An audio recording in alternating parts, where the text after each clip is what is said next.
महर्षि गौतम जी द्वारा रचित न्याय दर्शन, जिस पर आचार्य उदयवीर शास्त्री जी भाष्य लिखे हुए हैं, तो उनके इस भाष्य का हम स्वाध्याय कर रहे हैं।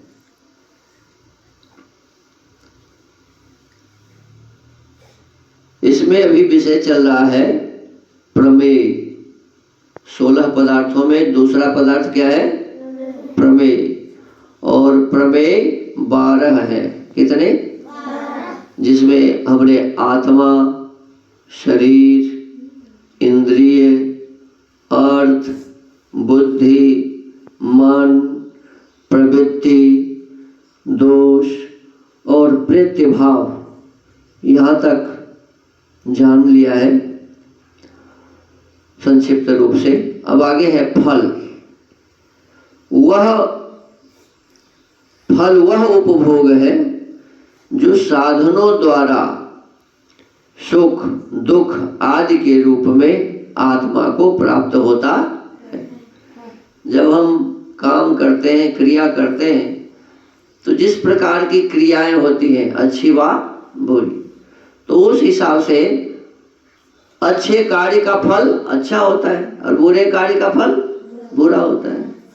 और उस अच्छे कार्य का फल जो अच्छा होता है उसको कहते हैं सुख। क्या कहते हैं? सुख। और बुरे कार्यों का फल बुरा जो होता है उसको कहते हैं दुख। तो ये दुख और सुख का एहसास कौन करता है? आत्मा। हम लोग ही करते हैं।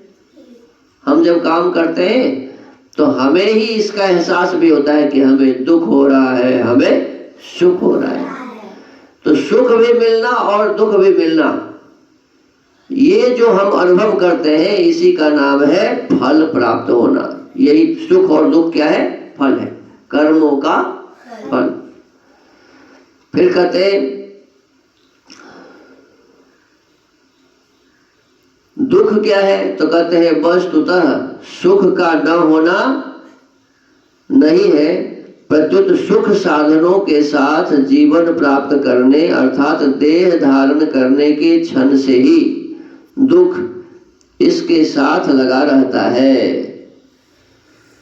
जैसे ही हमारा ये शरीर हमें प्राप्त होता है तो कहते हैं कि साथ दुख भी हमारे साथ लगा होता है। सुख के क्षणों में भी दुख इसका पीछा नहीं छोड़ते। बहुत आदमी बहुत सुखी रहता है फिर भी किसी कारण से दुखी भी होता है।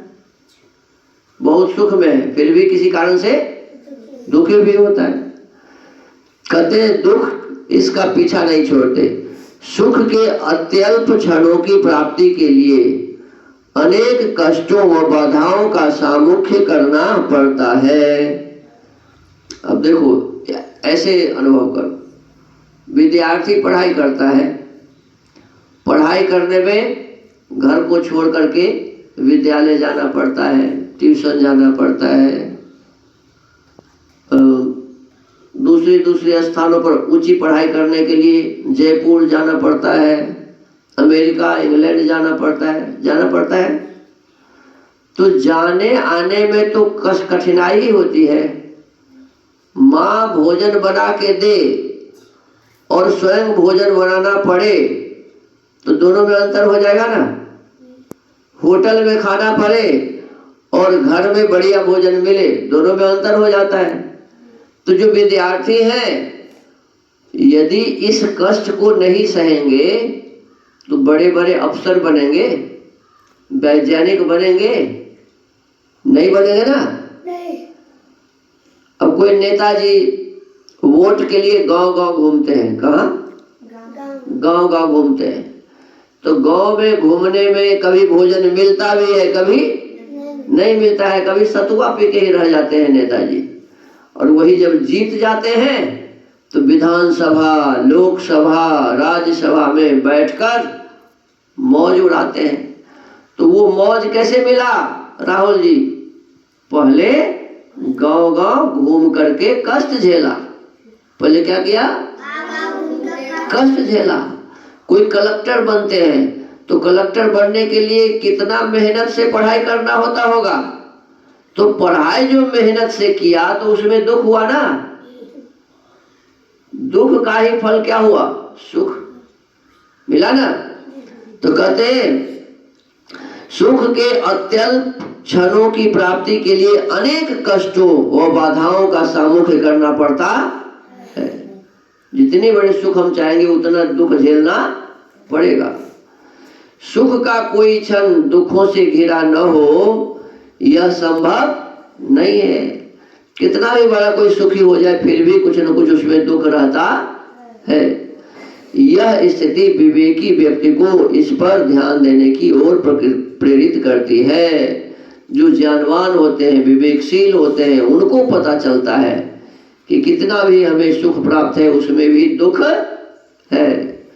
परिणाम ताप संस्कार दुख गुण वृत्त विरोधाच दुखमेव सर्व विवेकिनः। जो विवेकी होते हैं उन्हें पता चलता है कि यह जीवन तो दुख से भरा हुआ है, सब प्रकार के दुख हमें प्राप्त होते हैं। तो इस प्रकार से ये समझना चाहिए कि ये सुख और दुख ये फल है, और उसमें जो दुख है उसमें जो सुख है, इस सुख और दुख एक साथ ही रहते हैं।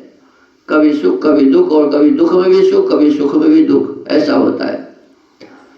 इसके बाद है अपवर्ग।